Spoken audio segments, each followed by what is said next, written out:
Este encuentro corresponde a la asignatura Diseño de Instalaciones 2, periodo lectivo 2020. En este encuentro desarrollaremos dentro del contenido general de la asignatura el tema Instalaciones sanitarias, los aspectos de los desagües cloacales. Y dentro de ellos veremos uno de los dos ítems más importantes que se desarrollan de este tema, el diseño de núcleos sanitarios. Luego en otro encuentro veremos cómo se realizan los trazados a nivel general del edificio.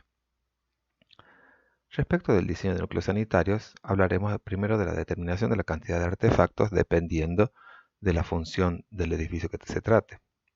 Luego hablaremos del diseño sanitario en las áreas de uso, el trazado cloacal con la simbología y un detalle del trazado cloacal. Comenzaremos por la determinación de la cantidad de artefactos necesarios.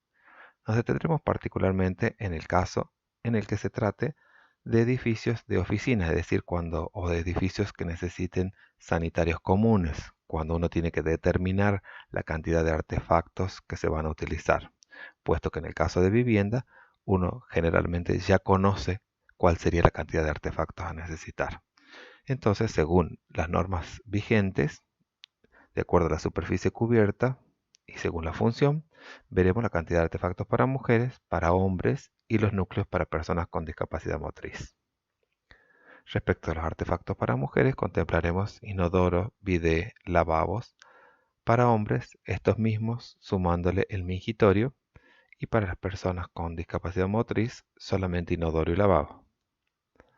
En el cálculo de la cantidad de artefactos, se tiene en cuenta la población por piso, la cual se divide en 50% para mujeres y 50% para hombres.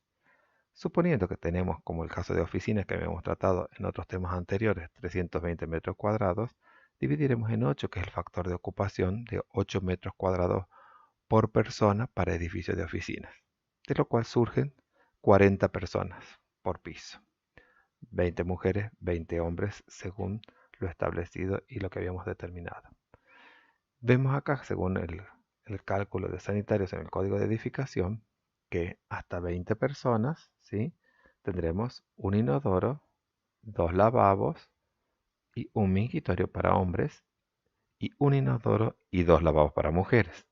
Y en el caso de las personas con problemas de movilidad, se requiere que a partir de 10 personas, un baño para discapacitados.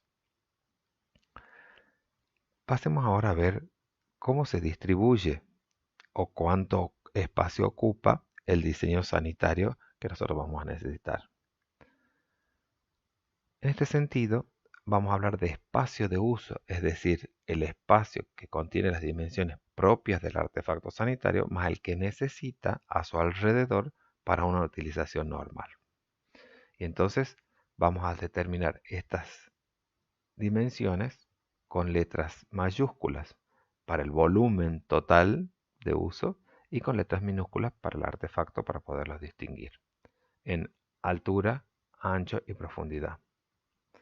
Queda definido entonces por el volumen de uso, el que a su vez queda determinado por un área y una altura de uso.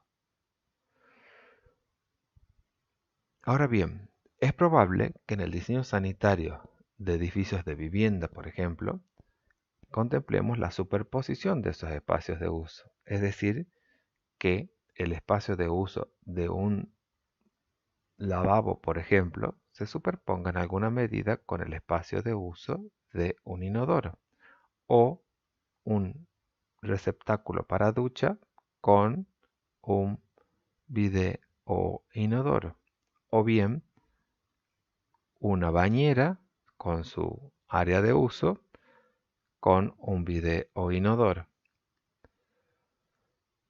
Ahora bien, la situación probable en sanitarios comunes es que los artefactos sean adyacentes y que al contemplarse la simultaneidad de su uso no puedan superponerse tan fácilmente las áreas de uso respectivas.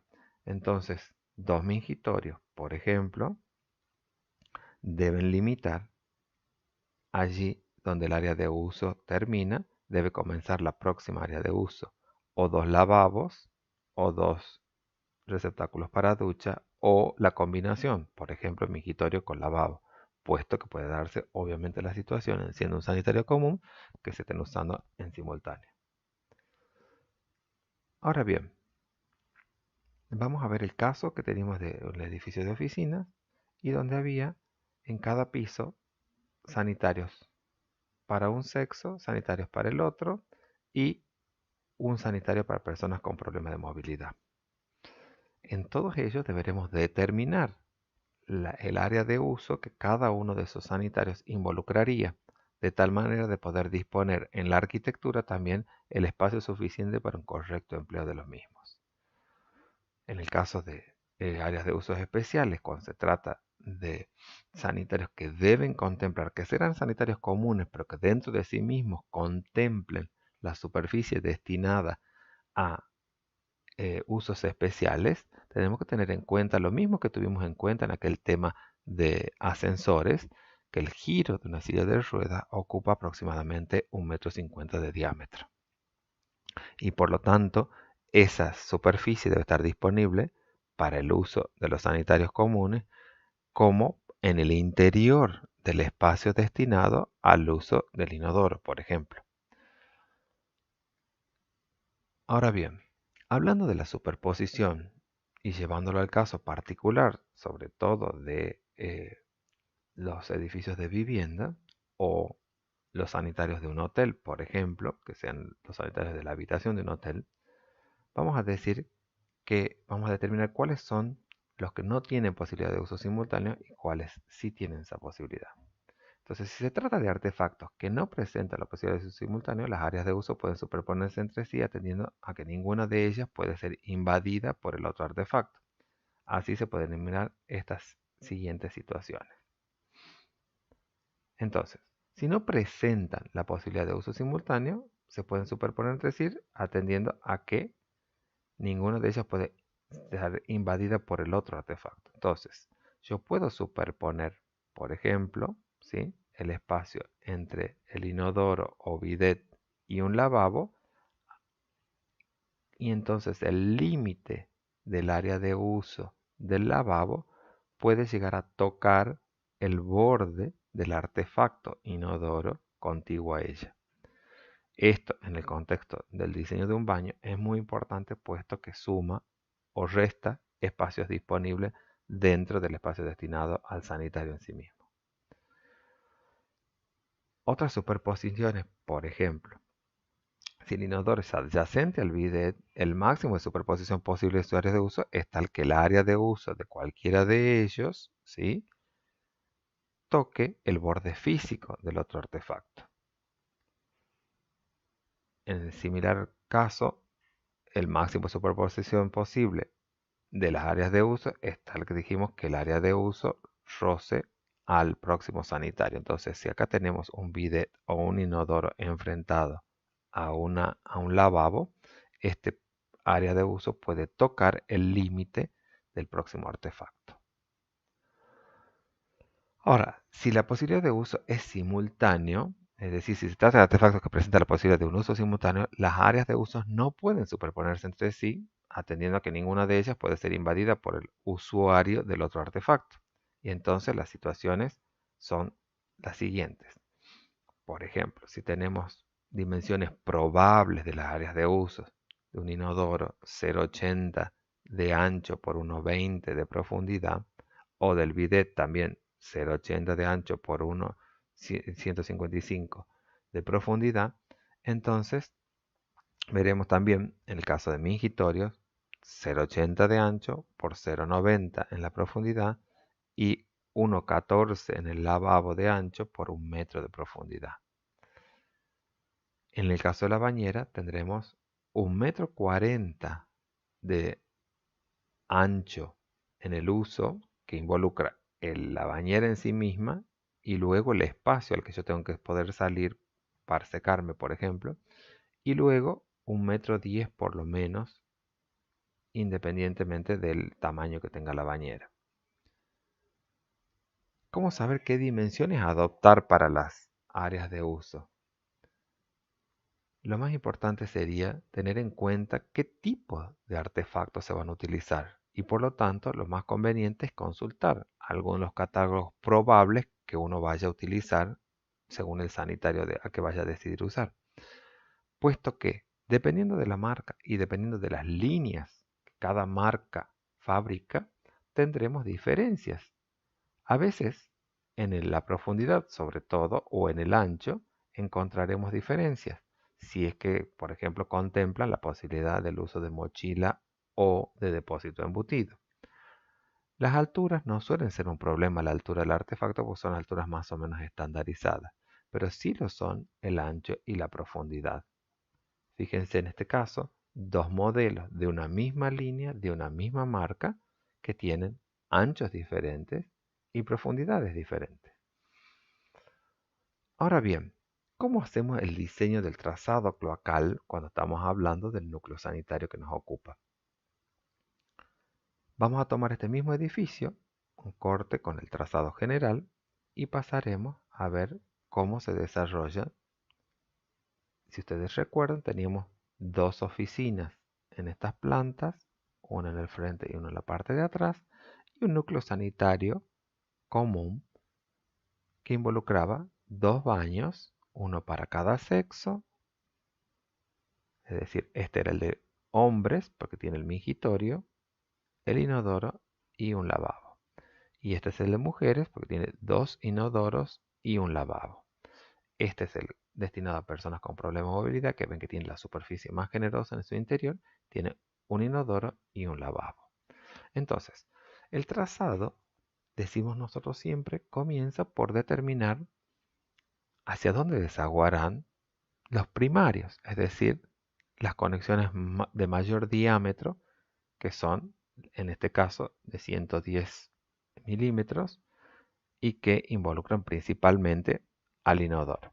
Entonces, ubicamos la posición de los inodoros y luego vemos cómo desaguar los secundarios que irían hacia él. En este caso, por ejemplo, del baño de hombre tenemos la pileta de lavar, el lavabo, que desagua a pileta de patio abierta y esta a su vez desagua a codo con acometida en el inodoro para integrarse al sistema primario.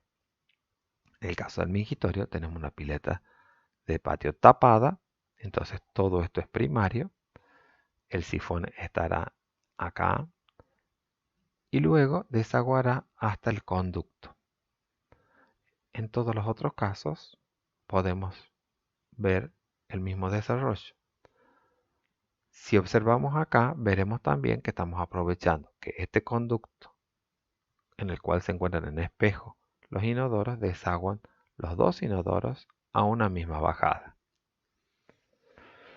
Veamos cómo hacemos el trazado de un poco más en detalle y distingamos siempre que este caso que estamos presentando acá se trata de un trazado funcional, es decir, no es el diseño con los accesorios y las dimensiones de cada uno de los accesorios. Estamos utilizando simbología, nomenclatura y colores convencionales en este caso. Y entonces decimos, la nomenclatura acá quiere decir caño de descarga y ventilación, inodoro pedestal, llave de paso para el agua fría, para el agua caliente, pileta de patio abierta, lavabo. Ahora bien, aquí también conviene consultar catálogos de accesorios para saber qué accesorio utilizar en cada caso. Podemos ver que hemos utilizado en uno de los casos anteriores un codo con acometida, ¿sí? Y entonces vemos la especificación y nos dice las dimensiones o cuántas acometidas tiene, por ejemplo. Entonces acá nos dice que el codo es a 90 grados, es decir, descarga acá y su salida es a 90 grados de la principal descarga y que tiene 3 acometidas, 1, 2 y 3 y que va de 63, dice, por 110. Es decir, la entrada aquí es de 63 milímetros y la salida es de 110. Quiere decir que yo acá puedo descargar, por ejemplo, la descarga de una pileta de patio, sea tapada o abierta. Hablando de pileta de patio, acá tenemos una pileta de piso, los modelos, ¿sí?, que nos pueden decir de qué dimensiones son. Entonces nos dice que esta es una pileta de piso de 5 entradas de un diámetro de 40 milímetros, es decir, las llegadas son de 40 milímetros y la salida es de un diámetro de 63 milímetros. Es decir, esta que podría ser la que nos lleve hasta el codo con acometida que hemos visto recientemente. Puesto esto en una planta en detalle, y por eso distinguíamos la anterior, era un trazado funcional, un esquema de funcionamiento que tiene nomenclatura, simbología y colores convencionales, a esto que tiene el artefacto tal cual con sus medidas como nosotros lo hemos pensado. Los dos artefactos, ¿sí? Estos los sacan de bloques CAD que encuentran en los catálogos de la mayoría de las marcas, les proveen con los bloques del catálogo del artefacto y la línea que ustedes quieren utilizar. Y de esto sale la descarga, un caño de polipropileno de diámetro 40 milímetros hasta la pileta de patio que tiene 63 la salida, hacia el caño de polipropileno, diámetro 63, pendiente 1 en 60, al codo con acometida, a donde descarga ya luego también el inodoro, y ambos van al caño de descarga y ventilación. El mismo tiene en esa conexión un ramal 8730, es decir, que indica la inclinación que tiene, no es un ángulo de 90 perfecto, para que encaje en relación a la pendiente que tiene este otro caño, y tiene la ventilación que corresponderá a la ventilación subsidiaria de cada piso. En el otro caso, habíamos visto los baños para ambos sexos, ¿sí? Ampliamos y vemos el trazado. ¿Sí? Habíamos dicho mingitorio, pileta de patio tapada, inodoro pedestal, lavabo, pileta de patio abierta, descarga a codo con acometida. Este también descarga a codo con acometida, quiere decir que este recibe dos desagües en acometida y recibe al inodoro propiamente dicho hasta el caño de descarga y ventilación. Entonces, acá tenemos nuevamente simbología, colores convencionales, nomenclatura. Y acá tenemos la planta en detalle, es decir, cómo se va a armar esto en obra en función de los artefactos que hayamos elegido y de los accesorios que estemos utilizando para las respectivas descargas. En este caso habíamos dicho, necesitamos un ramal doble 8730 con ventilación, a diferencia del caso anterior o del caso que tenemos acá en este baño, puesto que estamos recibiendo la descarga de un inodoro del otro baño y del inodoro con sus respectivos desagües a acometida que ha recibido ya el inodoro. Entonces, es muy importante que observemos el trazado tanto de las cañerías de la provisión de agua por donde se va a desplazar en el contexto del edificio a partir del conducto, como de los artefactos utilizados en cada caso, y de esto dependerán las dimensiones de los receptáculos que nosotros dispongamos para el diseño de los baños, como de los accesorios que estemos decidiendo en cada caso utilizar para poder armar el trazado cloacal de este núcleo sanitario. En detalle, el corte, podemos ver que el inodoro desagua aquí y va a caño de descarga y ventilación, es decir, este es el caño de descarga y ventilación, acá se transforma en el último piso solo en ventilación, y luego conecta a las respectivas ventilaciones subsidiarias en cada piso. Esto también podemos verlo en detalle y ver cuáles son los accesorios que necesitamos utilizar. Acá tenemos el ramal 8730 con una descarga y caño de ventilación. Entonces, en conclusión, es muy importante que nosotros en nuestro diseño tengamos la idea de cómo se va a resolver las dimensiones de cada caso a fin de que el funcionamiento de los núcleos sanitarios sea el correcto y también lo sea el desagüe cloacal de los mismos. Muchas gracias.